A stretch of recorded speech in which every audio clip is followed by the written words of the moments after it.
Butterflies, star performers in nature's mysterious reappearing act. Almost like magic, they show up in large numbers for an exclusive summer engagement in your garden. But where did they come from? Ever wonder? In the case of the anise swallowtail, we have a clue in its name. It's called the anise swallowtail because it usually lays its eggs on the wild anise plant. These eggs are so small, it takes a magnifying glass for you and me to even see what they look like. If you want to compare, they're actually smaller than the head of a pin. It takes about 2 weeks for the egg to hatch, and then we have a beautiful butterfly, right? Well, not yet. At this stage, the swallowtail's main problem is trying to grow a body to match the size of its head. Obviously, our butterfly is just a baby, and like most babies, it's born hungry. Often the first thing to go is the empty eggshell, but this is just an appetizer. The main course is the leaf of the anise plant on which it was born. The growth of a young caterpillar is amazing. Just a few days makes a lot of difference. 2 or 3 more weeks, and he continues to change from this to this, a regulation, full-sized caterpillar. What a difference, and all because of an enormous appetite.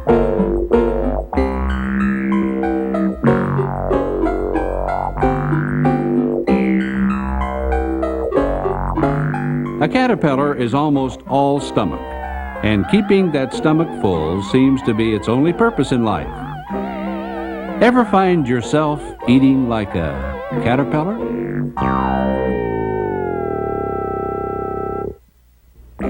It doesn't do much for your garden, but the caterpillar does have a good reason for the appetite. You see, he has to store up as much food as possible for something big that will happen to him in the next stage of his life. That is, if he lives that long. So while he's in this form, he needs protection from birds and other hungry creatures. How does he do it? Well, he's not very fast, certainly not ferocious. But the Creator did provide an effective defense mechanism. Simple, but it really works. Whenever danger comes near, the caterpillar shoots out a couple of orange gadgets that fill the air with a strong odor. So strong, in fact, it has earned the creature the nickname skunk of the insect world.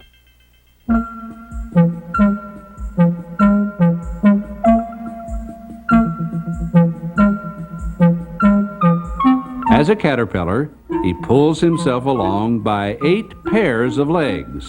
The first 3 pairs are jointed. The others are just temporary and will soon be lost. After several weeks of stuffing himself, the caterpillar is ready for that big event we were talking about.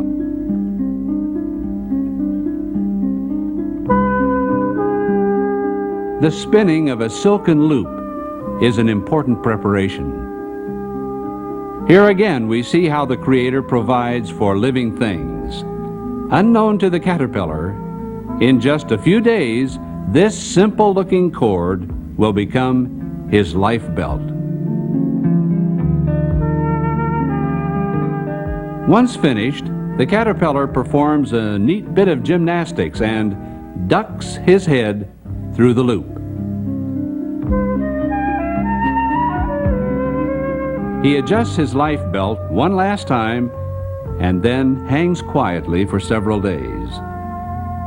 It may look like he's given up, but this is just a rest period before something else mysterious happens. First, his extra legs disappear. Then the caterpillar begins to twist and turn. Finally, the skin splits open and... oh, what's this? It's not a butterfly.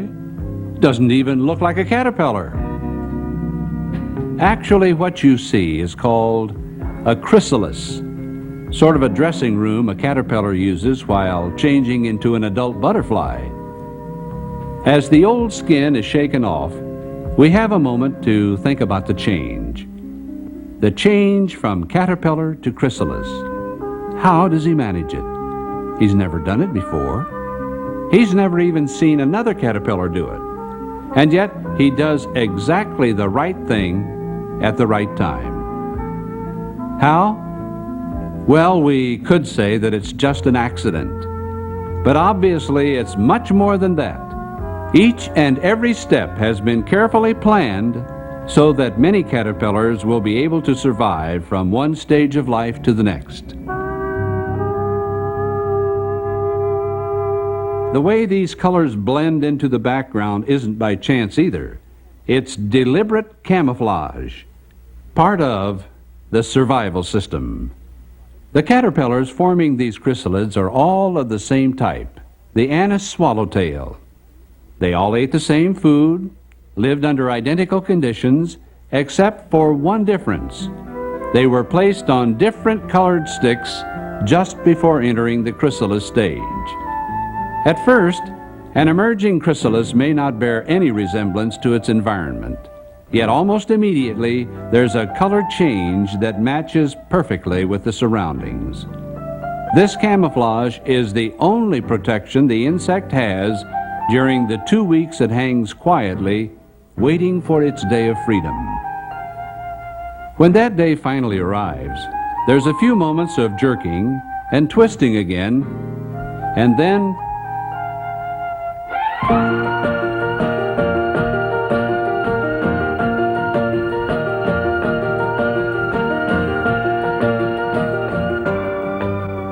a butterfly.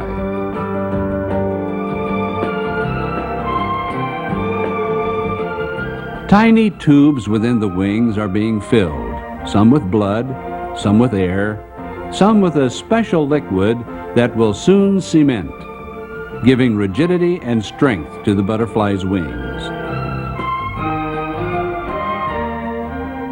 So there you have it. You've gone behind the scenes to solve one of nature's most beautiful mysteries.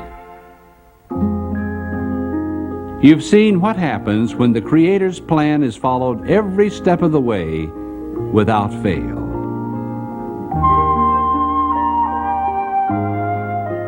And now ask yourself, what can we learn about ourselves from the butterfly? Does God have a plan for us?